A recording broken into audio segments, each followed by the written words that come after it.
अस्सलाम वालेकुम everyone, welcome back to my channel. तो आज की इस वीडियो में हम लोग करने जा रहे हैं सेकंड ईयर केमिस्ट्री का chapter number 5 self assessment exercise 5.3 और 5.4। दोनों ही बहुत इजी सी एक्सरसाइजेज हैं। इनके मैंने नोट्स बना रखे हुए हैं, आपने खाली इनको देखकर समझना है और अपनी कॉपी पर अगर आप नोट करना चाहते हैं तो नोट कर सकते हैं। ठीक हो गया। उससे पहले 5.2 तक हमने सारा कंप्लीट कर लिया था। तो कॉन्सेप्ट असेसमेंट 5.3 का हमारे पास इसका क्वेश्चन क्या है। क्वेश्चन है एक्सप्लेन व्हाई MgSO4 यानी magnesium sulphate is more soluble than barium sulphate by referring to the relative values of lattice energy and enthalpy change of hydration।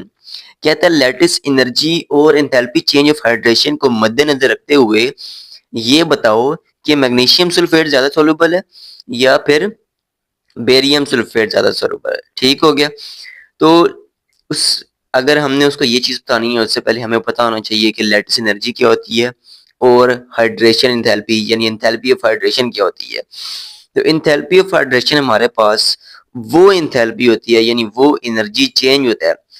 अब मिसाल के तौर पर अब हमने क्या डिजोल्व कर दिया है, NaCl को डिजोल्व कर दिया वाटर में। ठीक है, वाटर में जब हमने डिजोल्व किया, जब वो डिजोल्व हो गया है यानी H2O के साथ मिक्स हो गया है, ठीक है, यानी NaOH बन गया है, तो डिजोल्व होने के बाद जो एनर्जी रिलीज होती है ना, यानी H2O के साथ मिक्स हुआ है उसके बाद जो एनर्जी रिलीज हो रही है, तो वो एनर्जी कौन सी एनर्जी होती है?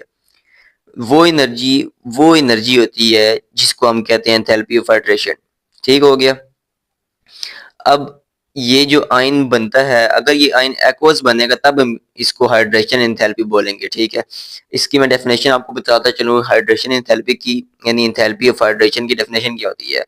वो होती है the enthalpy change when one mole of gaseous ions dissolve in water to form hydrated aqueous ions under standard condition. Standard condition हमारे पास क्या होती है? 25 डिग्री सेल्सियस 1 मोलर कंसंट्रेशन, और ये हमारे पास स्टैंडर्ड कंडीशन होती है। तो इससे हमें क्या पता लगा कि हमें एंथैल्पी ऑफ हाइड्रेशन का पता लग गया। एंथैल्पी ऑफ हाइड्रेशन क्या होती है? दूसरी बात हमने क्या पता करनी होती है कि लैटिस एनर्जी क्या होती है। अब lattice energy, it is the energy या एंथैल्पी चेंज आप कह लें, it is the energy which when one mole of an ionic solid formed from its gaseous ions under standard conditions.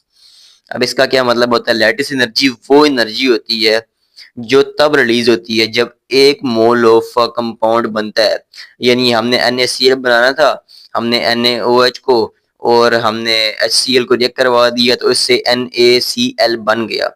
NaCl बनने के बाद जो एनर्जी रिलीज हुई है उन दोनों की अटैच होने से, उस एनर्जी को हम क्या कहते हैं? Lattice energy. अब आप अगर गौर करें तो जितनी ज्यादा लैटिस एनर्जी होगी, यानी जब वो बने हैं तो जितनी ज्यादा एनर्जी रिलीज हुई है उतनी ज्यादा एनर्जी हमें चाहिए होगी उनको ब्रेक करने के लिए। ऐसी बात है, ऐसी ही बात है ना। मैं बहुत बोल क्या रहा हूँ, बोलने के ऊपर गौर करें। मैं कह रहा हूँ कि जितनी ज्यादा उनको एनर्जी लगी होगी जब वो बने होंगे तो उतनी ज्यादा हमें एनर्जी चाहिए होगी उनको तोड़ने के लिए। इसका मतलब लैटिस एनर्जी हमेशा ज्यादा चाहिए होती, यानी अगर ज्यादा उसको लैटिस एनर्जी ज्यादा है, यानी अगर उनको बनते वक्त उन्होंने ज्यादा एनर्जी रिलीज की है, इसका मतलब उनको ज्यादा एनर्जी चाहिए भी होगी तोड़ने के लिए। ठीक हो गया। तो ये चीज हमने इधर डिस्कस कर ली है। अभी मैंने पहले आपको कॉन्सेप्ट बताया हाइड्रेशन, एंथैल्पी और लैटिस एनर्जी का, ताकि आपको पता लगे कि क्वेश्चन में असल में वो पूछ क्या रहा है। ठीक हो गया। तो अब चलते हैं क्वेश्चन की तरफ। Magnesium sulphate is more soluble than barium sulphate. Magnesium sulphate more soluble है, वजह वजह क्या होगी ये भी? Because although magnesium sulfate has a higher lattice energy due to smaller size। अब मैंने क्या बताया कि लैटिस एनर्जी क्या होती है? वो एनर्जी जो तब रिलीज होती है जब एक कंपाउंड हमारे पास बनता है। वो कह रहा है कि मैग्नीशियम का जो है लैटिस एनर्जी ज्यादा है, यानी उसको तोड़ने के लिए भी ज्यादा एनर्जी चाहिए होगी, फिर भी वो जल्दी सोलेबल है। क्यों जल्दी सोलेबल है भाई? वजह क्या है इसके पीछे? Due to smaller size of Mg positive two ions, the much more negative hydration enthalpy of Mg positive more than compensates for it। अब वो कह रहा है कि इसकी जो हाइड्रेशन एंथैल्पी है वो बहुत ज्यादा कम है, यानी बहुत वाटर को बहुत कम एनर्जी चाहिए इसको डिसॉल्व करने के लिए। ठीक है, हाइड्रेशन एनर्जी को आप इस तरह भी ले सकते हैं, कि हमारे पास जो वाटर को जो एनर्जी चाहिए उसको अपने साथ जोड़ने के लिए वो बहुत ही कम चाहिए। ठीक हो गया। तो इसलिए जो है वो मैग्नीशियम सल्फेट ज्यादा सोल्यूबल हो जाता है और बेरियम सल्फेट कम सोल्यूबल हो जाता है। इसकी दूसरी ट्रिक मैंने आपको पिछले लेक्चर्स में बताई थी कि हम लोग साइज को देखते हैं सोल्यूबिलिटी को देखने के लिए। तो अब साइज अगर आप देखें, मैग्नीशियम का होता है छोटा, सल्फेट का होता है बड़ा, तो इन दोनों का साइज इक्वल नहीं होता, ऐसी ही बात है। और बेरियम का और सल्फेट का साइज जो होता है वो तकरीबन सेम होता है, जिसकी वजह से ये जो है वो ज्यादा स्टेबल हो जाता है, इसलिए इसको डिजोल्व होने में थोड़ी तकलीफ होती है, इसको हम डिजोल्व करने में थोड़ा मुश्किल हो जाती है। ठीक है। और वहीं पर अगर हम देखें MgSO4 का साइज भी सेम नहीं होता, तो जिसकी वजह से इसको तोड़ना आसान हो जाए। तो इसको अगर आप जनरली भी बताना चाहें तो मैग्नीशियम सल्फेट ज्यादा सॉल्युबल होता है। ठीक हो गया। तो आप इसको पूरा लिख लें स्टेटमेंट को, ताकि आपको आसानी हो जाए याद करने में बाद में। इन कंट्रास्ट आगे वो क्या कहता है, in contrast barium has a much lower hydration enthalpy due to its large size. अब बेरियम की भी हाइड्रेशन एनर्जी लोअर है, लेकिन इसकी नेगेटिव थी। ठीक है, इसकी मोर नेगेटिव थी, इसकी लोअर थी, इसमें इतना कोई फर्क नहीं आया था, लेकिन फिर भी फर्क तो है ही। In contrast barium has a much lower hydration enthalpy due to its large size but does not set off even its relatively lower lattice energy. ठीक हो गया।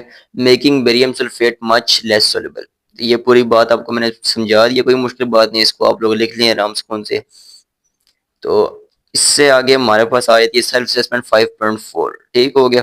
ये एक क्वेश्चन था, इसका इजी सा क्वेश्चन था, कोई मुश्किल बात इसमें नहीं थी। सेल्फ असेसमेंट 5.4 की तरफ चलते हैं। ये आ गई जी कॉन्सेप्ट असेसमेंट एक्सरसाइज 5.4। ये भी बहुत ही इजी सी है। ठीक है, मैंने आपका टाइम वेस्ट नहीं करना चाहा, इसीलिए दोनों के नोट्स पहले से बने हुए थे, खाली आपको समझाने की देर है और आप इसको खुद लिखने के काबिल हो जाएंगे। ठीक हो गया। तो यहाँ पर वो क्या कहता है कि why beryllium forms complex compounds. Beryllium complex compounds क्यों बनाता है, यानी वो कंपाउंड जिनके ऊपर नेगेटिव के साइन होते हैं, कभी पॉजिटिव साइन होते हैं, तो वो कंपाउंड्स बेरिलियम क्यों बनाता है। ठीक हो गया। बेरिलियम अकेले की बात नहीं कर रहा, कह रहे बेरिलियम खुद जो है दूसरों के साथ मिलता है और उनके ऊपर नेगेटिव पॉजिटिव चार्जेस होते हैं, उनको कॉम्प्लेक्स कंपाउंड्स कहते हैं। तो वो कह रहा है कि बेरिलियम ऐसे कंपाउंड्स क्यों बनाता है। ठीक है, तो हमने उसका रीजन बताना है कि बेरिलियम जो है उसका साइज स्मॉल होता है, क्योंकि बेरिलियम सबसे ऊपर आता है, आपको पता है ग्रुप में। बेरिलियम का साइज सबसे स्मॉल होता है, उसकी डेंसिटी उसकी वजह से ज्यादा हो जाती है। साइज स्मॉल होगा तो डेंसिटी ज्यादा होगी ना, जितनी चीज हम लोग कंडेंस करेंगे उतना ज्यादा हमें उसकी डेंसिटी मिलेगी, यही बात है। तो जितना छोटा बेरिलियम उतनी ज्यादा डेंसिटी, ऐसी ही बात है। जब ज्यादा डेंसिटी होगी तो वो ज्यादा स्टेबल होगा रिएक्ट करने के लिए, इसलिए उसकी जो पावर होगी, यानी कौन सी पावर, पोलराइजिंग पावर, वो बहुत ज्यादा स्ट्रांग होगी। ठीक है। This enables it to accept lone pair of electrons from ligands. तो इस वजह से वो लिगेंड्स से लोन पेयर ऑफ इलेक्ट्रॉन ले सकते हैं। अब लिगेंड्स का वर्ड बहुत ज्यादा यूज होगा अगले चैप्टर में भी, तो इसका मैं मतलब आपको बता दूं। लिगेंड्स उन एटम्स या आयंस को कहते हैं या मॉलिक्यूल्स को कहते हैं जो हमारे पास इलेक्ट्रॉन डोनर होते हैं। ठीक है, यानी electron pair donor, electron pair दे दिए किसी ने, उसको हम बोल देंगे लिगेंड्स। ठीक है, यानी लोन पेयर जो देता है उसको क्या बोलते हैं, लिगेंड्स। जो लोन पेयर देता है उसको क्या बोलते हैं, लिगेंड्स। तो लिगेंड्स की बात आपको समझ में आ गई होगी, बहुत इजी सा, बस उन्होंने एक नाम दे दिया, वो जनरल से ligands. This enables it to accept lone pairs from ligands and form covalent coordinate bonds leading to stable complexes. बस इजी सी बात है, इसमें कोई मुश्किल बात नहीं है। ये इसका क्वेश्चन नंबर 1 होगी, ये आपने लिख लेना है। ठीक हो गया। उसके बाद क्वेश्चन नंबर 2 देख लेते हैं। क्वेश्चन नंबर 2 आ गया, वो कहता है कि फ्रॉम, यानी starting from calcium carbonate how would you extract pure calcium metal. अब इसमें तो कोई मुश्किल बात है ही नहीं, सिंपली आप लोगों ने इसको याद कर लेना। ठीक है, बिल्कुल सेम टू सेम, कोई मुश्किल बात नहीं है। इसके एक्सट्रैक्शन की पिछले लिखी हुई है, पूरी तफसीलें लिखी हुई हैं। ठीक है, वो भी आपने, आपको पता है लॉन्ग क्वेश्चंस में ऐसी चीजें छोड़ने वाली होती तो है नहीं। तो हम लोग अगर कैल्शियम कार्बोनेट की बात करें तो उसके लिए मैंने शॉर्ट आंसर आपके लिए लिख लिया है, आपने इसको याद कर लेना और समझ लेना। Start with calcium. अब ये कैल्शियम कार्बोनेट आ गया ना, उसने बोला कैल्शियम कार्बोनेट से बताना है, तो हमने बोला स्टार्ट विद कैल्शियम कार्बोनेट। ठीक है, heat to form calcium oxide. अब इसको हीट करो तो इसमें से क्या निकलेगा, CO2 निकल जाएगा, पीछे क्या रह जाएगा, CaO रह जाएगा। तो हमने क्या लिख दिया, CaO लिख दिया। Heat to form CaO calcium oxide, react with HCl to get calcium chloride. उसके बाद उसको रिएक्ट कर दो HCl के साथ to get calcium chloride, then electrolyse molten calcium chloride and pure calcium metal will be formed. Simple सी बात है, पहले CaCO3 था, इसको हमने हीट किया, इसमें से कार्बन डाइऑक्साइड निकल गया, क्या रह गया, CaO रह गया। CaO के हमने रिएक्ट करा दी HCl के साथ, यानी 2HCl के साथ रिएक्ट कराएंगे तो CaCl2 बन जाएगा। CaCl2 जो होगा उसको हम जब इलेक्ट्रोलाइज करेंगे, यानी then electrolyse molten CaCl2। Molten CaCl2 को इलेक्ट्रोलाइज करने का मतलब क्या है कि इलेक्ट्रोलाइटिक सेल में इसको डाल देंगे मोल्टन, जिस तरह हमने NaOH का रिएक्शन करते थे उस किसमें एक सेल होता था इलेक्ट्रोलाइटिक सेल, उसमें हम NaOH करते थे, उसी तरह CaCl2 को हमने इलेक्ट्रोलाइज करना है और हमारे पास कैल्शियम मेटल जो होगा वो अलग होकर बाहर आ जाएगा। ठीक है, मेथड्स यूज, मेथड्स के नाम भी आपने लिख लेने हैं। थर्मल डिकम्पोजिशन, CaCO3 से जब वो CaO में जाएगा तो उसको हम क्या कहेंगे, थर्मल डिकम्पोजिशन, क्योंकि हम इसको हीट करेंगे।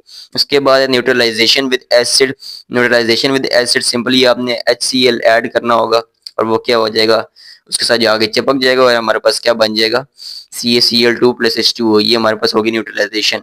और तीसरी बात क्या है, electrolysis of molten CaCl2 to get Ca metal, calcium metal. ठीक हो गया। तो यहाँ तक थी, ये बहुत इजी सी दो एक्सरसाइजेस थी, उम्मीद है आप लोगों को समझ आई होगी। अगर ना भी समझ आई हो तो कमेंट सेक्शन में जरूर पूछ लेना। मिलते हैं नेक्स्ट वीडियो में, तब तक के लिए अपना बहुत सारा ख्याल रखें। अल्लाह हाफिज़।